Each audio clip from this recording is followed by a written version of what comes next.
Fala, leitores da Bíblia, graça e paz. Vamos a mais uma leitura. Hoje nós leremos Êxodo capítulo 5 e 6, o Salmo 28 e o capítulo 28 de Mateus. Vamos orar? Senhor nosso Deus, te damos graças, Pai, por mais este dia, te louvamos, porque o Senhor é bom, porque a sua misericórdia dura para sempre. Te louvamos pela aliança que o Senhor estabeleceu desde o princípio com o seu povo, a aliança em que o Senhor assume o compromisso de salvar, de dar cumprimento completo às tuas promessas. Nós te louvamos, ó Deus, por sermos beneficiários de algo grandioso que o Senhor tem realizado na história, através da vida e da obra de nosso Senhor Jesus Cristo, e que nós, ó Deus, vivamos à altura dessa maravilhosa obra, possamos de fato, ó Deus, buscar uma vida de integridade, de retidão, de santidade, possamos nos assemelhar, nos parecer cada dia mais contigo, possamos refletir a tua imagem e semelhança no convívio com as pessoas, na execução do nosso trabalho. Que o Senhor nos ajude em tudo, Pai. Nos ajude a enfrentar as dificuldades, as lutas, as tristezas, os sofrimentos com alegria, com espírito disposto a Deus, com a certeza de que o Senhor é soberano, com a certeza de que o Senhor controla e governa todas as coisas. Abençoa-nos mais esse dia nessa leitura bíblica, cuida dos nossos irmãos, amigos, familiares, abençoa os missionários, todo o teu povo espalhado pela terra, Senhor. Também alcança o coração daqueles que têm autoridade neste mundo, os presidentes, ó Deus, deputados, senadores, governadores, enfim, todos, Pai, em nosso país e no mundo que possuem autoridade, tem misericórdia, Deus, e alcança os seus corações, Pai. Assim oramos e pedimos em nome de Jesus. Amém. Êxodo capítulo 5.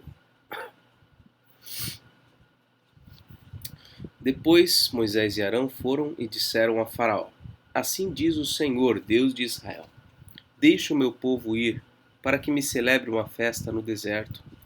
Faraó respondeu: Quem é o Senhor para que eu ouça a sua voz e deixe Israel ir? Não conheço o Senhor e não deixarei Israel ir. Eles prosseguiram: O Deus dos Hebreus veio ao nosso encontro. Portanto, deixe-nos ir caminho de 3 dias ao deserto, para que ofereçamos sacrifícios ao Senhor nosso Deus, para evitar que ele venha sobre nós com peste e com espada. Então o rei do Egito disse: Moisés e Arão, por que estão afastando o povo das suas tarefas? Voltem ao trabalho. E Faraó disse também: O povo da terra já é muito e vocês ainda querem que eles descansem de suas tarefas? Naquele mesmo dia, Faraó deu uma ordem aos feitores do povo e aos seus capatazes, dizendo: Daqui em diante não forneçam mais palha ao povo para fazer tijolos como antes, que eles mesmos ajuntem para si a palha, mas exijam deles a mesma quantidade de tijolo que antes faziam, não diminuam a cota. Eles estão desocupados e por isso gritam: Vamos e sacrifiquemos ao nosso Deus. Imponham mais serviço a esses homens, para que se mantenham ocupados e não deem ouvidos a palavras mentirosas. Então os feitores do povo e seus capatazes foram e falaram ao povo: Assim diz Faraó: Não fornecerei mais palha para vocês.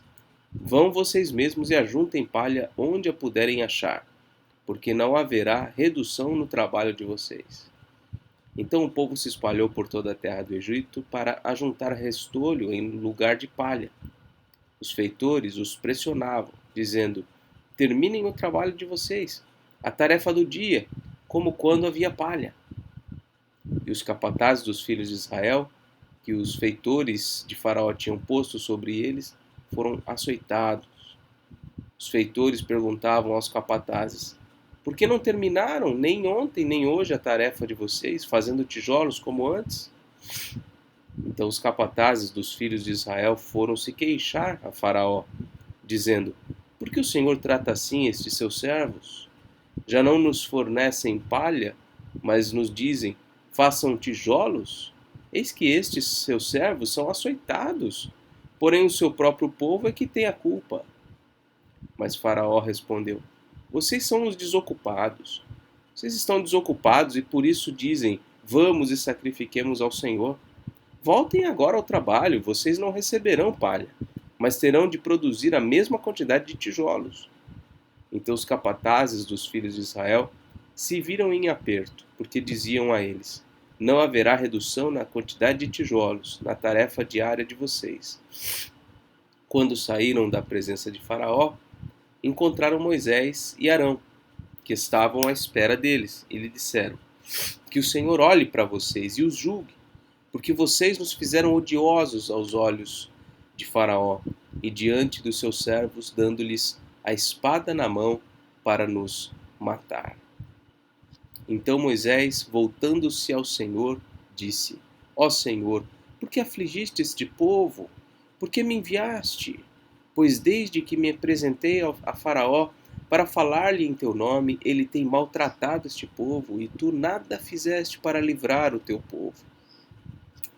Então, capítulo 5, começam aqui os problemas decorrentes aí desse chamado de Moisés, dessa apresentação de Moisés a Faraó para que deixasse o povo ir.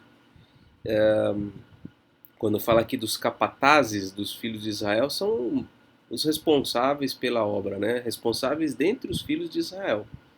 Então, daquela massa de israelitas, foram escolhidos alguns para serem os mestres de obra, né? E estes era cobrado destes aí a execução da obra como um todo. Então eles tentaram, né, conseguir diretamente com o faraó algum alívio, mas não conseguiram. Então eles vêm e começam a questionar Moisés e Arão, né, que é o que disse aqui no versículo 20. Quando saíram da presença de Faraó, encontraram Moisés e Arão, que estavam à espera deles, e disseram, né, que o Senhor olhe para vocês e os julgue, porque vocês nos fizeram odiosos aos olhos de Faraó, diante dos seus servos, dando-lhes a espada na mão para nos matar. Então, é culpa de vocês. Se o trabalho está pior, se eles estão sendo mais exigentes para conosco, a culpa é de vocês. E aí Moisés já vai e se apresenta diante de Deus. Senhor, por que afligiste este povo? Por que me enviaste? Vai lá, né, questionar com Deus a questão. Então aqui começam os conflitos, as dificuldades, né? Moisés, ele tem uma grande responsabilidade como mediador. Ele é um representante de Deus ao povo. E muitas vezes o povo, incrédulo de que seja de fato Deus que esteja fazendo aquilo, então começa a atacar Moisés. Isso vai se repetir várias vezes ao longo do livro. Capítulo 6. Então o Senhor disse a Moisés: Agora você verá o que vou fazer a Faraó, pois por mão poderosa os deixará ir, e por mão poderosa os expulsará da sua terra. Deus falou a Moisés e lhe disse: Eu sou o Senhor. Apareci a Abraão, a Isaque e a Jacó como o Deus Todo-Poderoso, mas pelo meu nome, o Senhor, não lhes fui conhecido. Também estabeleci a minha aliança com eles para dar-lhes a terra de Canaã, a terra em que viveram como estrangeiros. Eu também ouvi os gemidos dos filhos de Israel, os quais os egípcios escravizam, e me lembrei da minha aliança. Portanto, diga aos filhos de Israel: Eu sou o Senhor. Vou tirá-los dos trabalhos pesados do Egito, vou livrá-los da escravidão, vou resgatar vocês com braço estendido e com grandes manifestações de juízo. Eu os tomarei por meu povo e serei o seu Deus. E vocês saberão que eu sou o Senhor, seu Deus, que os tiro dos trabalhos pesados no Egito. Eu os levarei para a terra que jurei dar a Abraão, a Isaque e a Jacó. Darei essa terra a vocês como herança. Eu sou o Senhor. Desse modo, Moisés falou aos filhos de Israel, mas eles não deram ouvidos a Moisés, por causa da angústia de espírito e da dura escravidão. O Senhor falou a Moisés, dizendo: Vá e diga a Faraó, rei do Egito, que deixe que os filhos de Israel saiam da sua terra. Moisés, porém, respondeu ao Senhor, dizendo: Eis que os filhos de Israel não me têm ouvido. Como, pois, me ouvirá Faraó? E não sei falar bem. No entanto, o Senhor falou a Moisés e a Arão e lhes deu uma ordem para os filhos de Israel e para Faraó, rei do Egito. Deveriam tirar os filhos de Israel da terra do Egito. São estes os chefes das famílias, os filhos de Ruben. Assim, só um breve comentário, até aqui o versículo 13, então, novamente narra essas palavras de Deus, reafirmando o que vai fazer, pedindo que Moisés vá até o faraó novamente. Ele novamente fala: olha, o povo não tem me dado ouvido, como o faraó vai me ouvir, não sei falar bem, toda aquela coisa, né? E agora um trechinho aqui sobre as genealogias de Moisés e de Arão. São estes os chefes das famílias, os filhos de Ruben, o primogênito de Israel: Enoque, Palu, Esrom e Carmi. São estas as famílias de Ruben, os filhos de Simeão. São essas famílias de Ruben, ponto. Os filhos de Simeão: Gemuel, Jamim, Oad, Jaquim, Zoar e Saul, filhos de uma cananeia. São estas as famílias de Simeão. São estes os nomes dos filhos de Levi, segundo as suas gerações: Gerson, Coate e Merari. E os anos da vida de Levi foram 137. Os filhos de Gerson: Libni e Simei, segundo as suas famílias. Os filhos de Coate: Anrão, Izar, Hebron e Uziel. E os anos da vida de Coate foram 133. Os filhos de Merari: Mali e Muzi.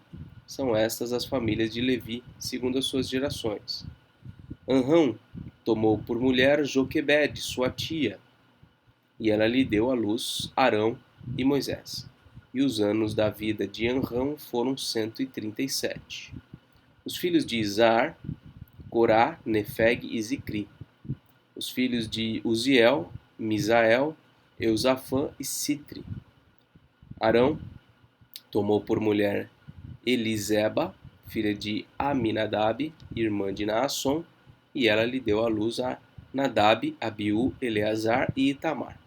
Os filhos de Corá: Assir, Eucana e Abiasaf. São essas as famílias dos coraitas. Eleazar, filho de Arão, tomou por mulher para si uma das filhas de Putial, e ela lhe deu à luz a Finéias. São estes os chefes de suas casas, segundo as suas famílias. São estes Arão e Moisés, aos quais o Senhor disse: tirem os filhos de Israel da terra do Egito, segundo os seus exércitos. Foram eles que falaram a Faraó, rei do Egito, a fim de tirar do Egito os filhos de Israel. São estes Moisés e Arão. Então a gente vê aqui essa nota histórica, né, de onde vieram, de onde surgiram Moisés e Arão. E eles são daí da descendência de Levi, né? São irmãos, são usados por Deus aí nessa etapa do processo. Versículo 28. No dia em que o Senhor falou a Moisés na terra do Egito, o Senhor disse a Moisés: Eu sou o Senhor. Diga a Faraó, rei do Egito, tudo o que eu digo a você. Porém, Moisés respondeu na presença do Senhor: Eu não sei falar bem. Como é que Faraó vai me ouvir? E aí, a continuação desse diálogo a gente vê no capítulo 7. Moisés era bastante teimoso, né? O povo também. E Faraó também. E eu também, e você também, muito provavelmente, né? Que Deus tenha misericórdia de todos nós. E louvado seja Ele, porque apesar da teimosia de todos nós, Ele cumpre a sua palavra. Salmo 28. É isso mesmo? Estou. Súplica e ações de graça. Salmo de Davi. A ti clamo, ó Senhor, rocha minha, não sejas surdo para comigo. Porque se te calares quanto a mim, serei semelhante aos que descem a cova. Ouve a voz da minha súplica. quando a ti clamar por socorro, quando erguer as mãos para o teu santuário. Não me arrastes com os ímpios, com os que praticam a iniquidade. Eles falam de paz ao seu próximo, porém no coração tem perversidade. Paga-lhes segundo as suas obras, segundo a maldade dos seus atos. Dá-lhes conforme a obra de suas mãos. Retribui-lhes o que merecem. E visto que não compreendem os feitos do Senhor, nem os que as suas mãos fazem, ele os derrubará e não os reedificará. Bendito seja o Senhor, porque ouviu a voz das minhas súplicas. O Senhor é a minha força e o meu escudo. Nele o meu coração confia, nele fui socorrido. Por isso o meu coração exulta, e com o meu cântico o louvarei. O Senhor é a força do seu povo, o refúgio salvador do seu ungido. Salva o teu povo e abençoa a tua herança. Apacenta-os e exalta-os para sempre. Primeira parte do Salmo 28, uma oração de súplica, né, ao Senhor. Ele clama ao Senhor, ele pede que o Senhor o ouça, que não se cale em relação a ele, ele clama por socorro, né, enfim. E aí a segunda parte, do versículo 6 ao versículo 9, então ele agradece a Deus, né, porque ouviu as suas súplicas. O Senhor, que é a sua força, o seu escudo, nele, em Deus, ele confia, né? Então, duas partes muito comuns aí nos Salmos de Davi. Uma parte de clamor, de oração, de entrega, de expressão de angústia. E uma segunda parte expressando confiança, expressando ali a certeza de que Deus o ouviu, de que Deus o atendeu, né?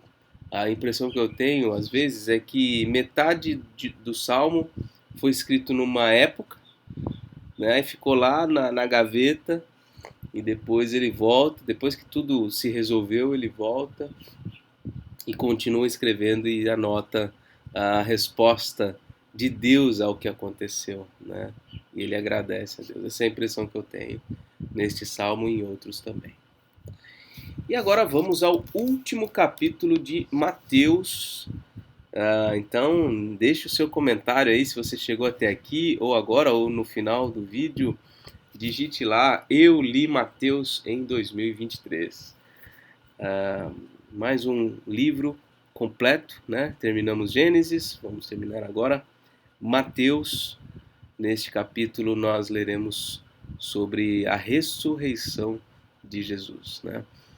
Uma coisa que eu deixei de falar, de comentar na leitura anterior do capítulo 27, é que toda aquela descrição, né, da crucificação, tudo que acontece ali, o particionamento das vestes de Jesus, a zombaria, tudo aquilo tem muitíssimo a ver com o capítulo 22, lá o Salmo de número 22.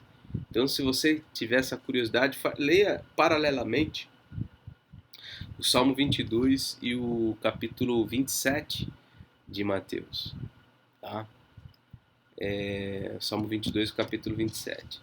E aqui, o Salmo 28, então, vai descrever a ressurreição de Jesus. Vamos ler. Passado o sábado, no começo do primeiro dia da semana, Maria Madalena e a outra Maria foram ver o túmulo. E eis que houve um grande terremoto, porque um anjo do Senhor desceu do céu e, aproximando-se, removeu a pedra e sentou sobre ela. O aspecto dele era como um relâmpago, e a sua roupa era branca como a neve. E os guardas, com medo do anjo, tremeram e ficaram como se estivessem mortos. Mas o anjo, dirigindo-se às mulheres, disse: Não tenham medo. Sei que vocês procuram Jesus, que foi crucificado. Ele não está aqui. Ressuscitou, como tinha dito. Venham ver onde ele jazia. Agora vão depressa e digam aos seus discípulos que ele ressuscitou dos mortos. E vai adiante de vocês para a Galiléia. Lá vocês o verão. É como acabei de dizer a vocês. E retirando-se elas apressadamente do sepulcro, tomadas de medo e grande alegria, correram para anunciar isso aos discípulos.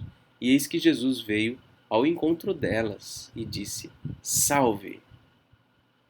E elas, aproximando-se, abraçaram os pés dele e o adoraram. Então Jesus lhes disse: Não tenham medo. Vão dizer aos meus irmãos que se dirijam a Galiléia e lá eles me verão.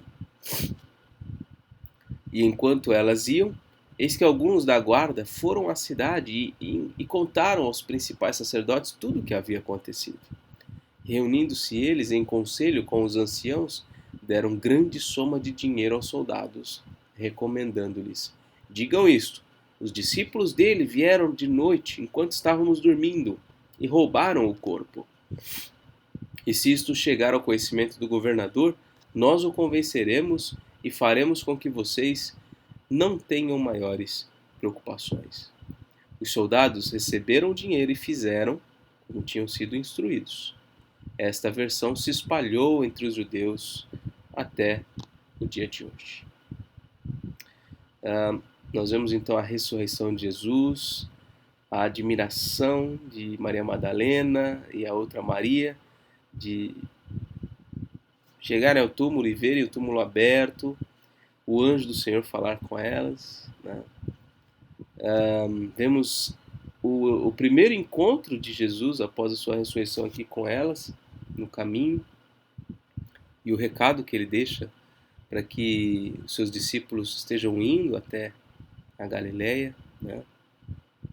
Então, uma ressurreição inequívoca, né? Uma narrativa muito, muito detalhada do que aconteceu. E nós vemos aqui, inclusive, a tentativa, né, de tentar, a tentativa de impedir que essa notícia da ressurreição de Jesus se propagasse. Os próprios soldados, né, a guarda ali que estava ali de plantão naquela noite, eles foram, né, se apresentaram lá falando o que tinha acontecido, né, e foram subornados a mentir a respeito do que aconteceu. Eles deveriam dizer que os discípulos foram até lá enquanto eles estavam dormindo e roubaram o corpo, né? Lógico, uma versão falsa, mentirosa, e que acabou se propagando, né? Infelizmente, esse tipo de prática ainda é muito comum, né? Pessoas serem subornadas para contarem uma determinada versão diante das autoridades, diante do povo, né? A opinião pública é sempre muito volúvel, né?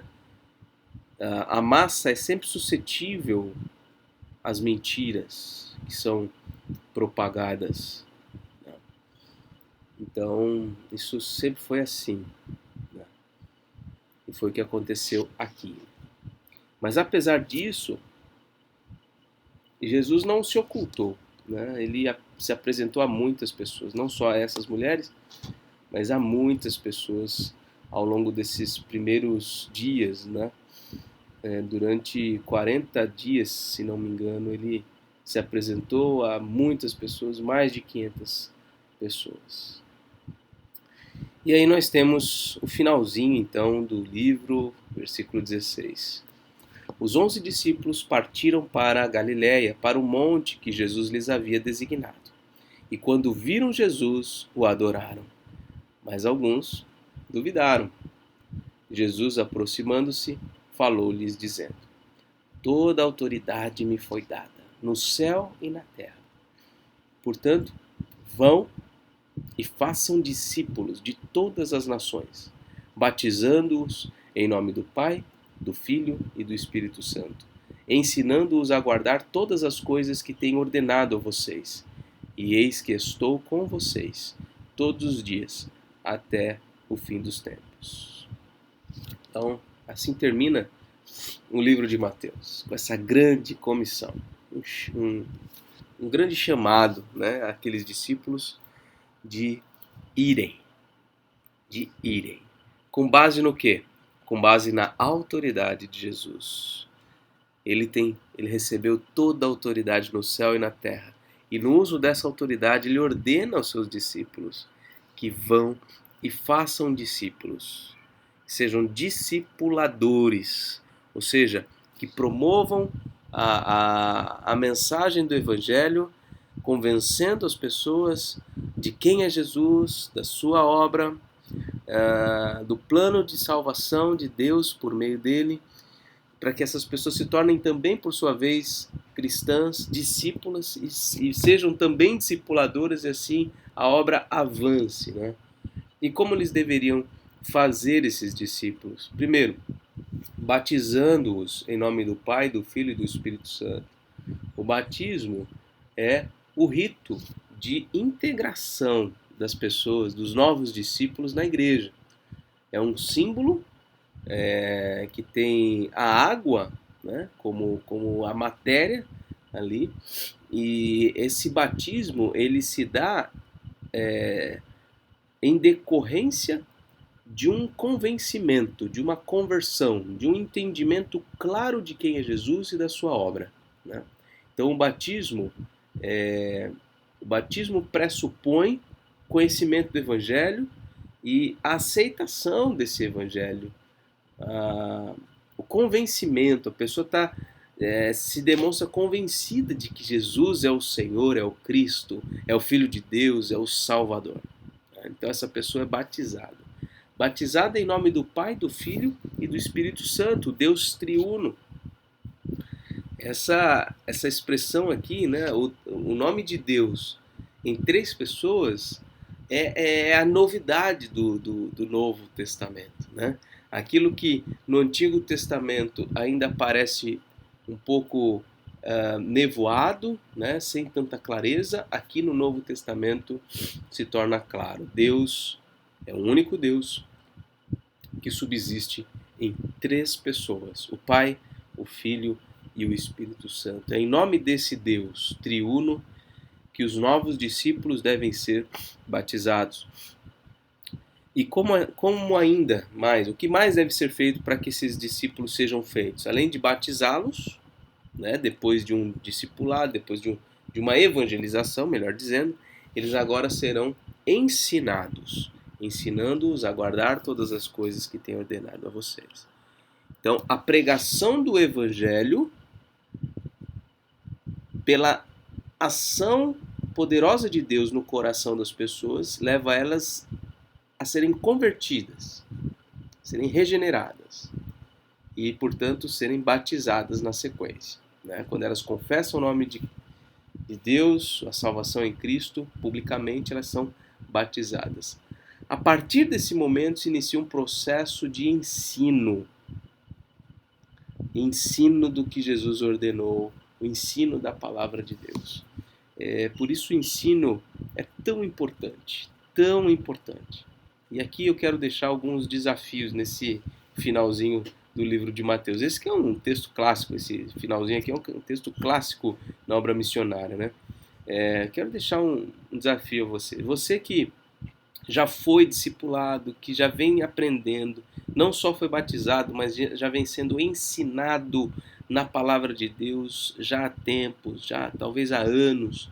Você precisa fazer discípulos. Você precisa, de alguma maneira, entrar nessa obra, levando pessoas a conhecerem Jesus. Tá? Esse é o primeiro desafio. De que maneira você pode fazer isso? Ore a Deus e se disponha ao trabalho.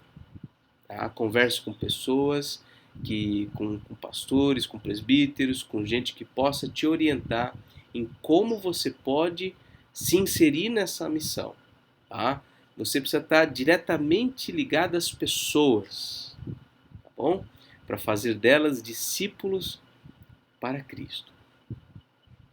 Agora, talvez esse não seja o seu caso, talvez você ainda não tenha sido discipulado, talvez você ainda não tenha passado por um longo processo de ensino, talvez até nem tenha sido batizado, ou se já foi batizado, ainda não teve um acompanhamento adequado nos primeiros passos da fé cristã. Nesse sentido, eu quero desafiar você a buscar a orientação de Deus e buscar alguém que possa te discipular, que possa te acompanhar, que possa se unir a você e te orientar nos primeiros passos, né? Ser o seu discipulador, te orientar em como fazer discípulos, te orientar nas doutrinas básicas, né? A como você pode guardar as coisas que o Senhor ordenou. Então, busque isso, tá bom? Então, de um lado, dois desafios, né? De um lado, você deve fazer discípulos. Se você já passou pelas primeiras etapas, você precisa fazer discípulos. Agora, se você ainda não passou pelas primeiras etapas, você precisa buscar alguém que te faça um discípulo para que você depois faça outros discípulos, né? Então, esses são os desafios. Que Deus te abençoe.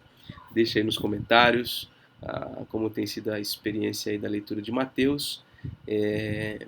Qual a etapa, talvez, desse desafio que você está vivenciando, tá bom? E até a próxima, então. Vamos marcar aqui a nossa leitura. Dia 20, hoje é o 28º dia de leitura. Esse vídeo vai ao YouTube no dia 2 de fevereiro. E assim encerramos, então. Um forte abraço, que Deus te abençoe e até mais.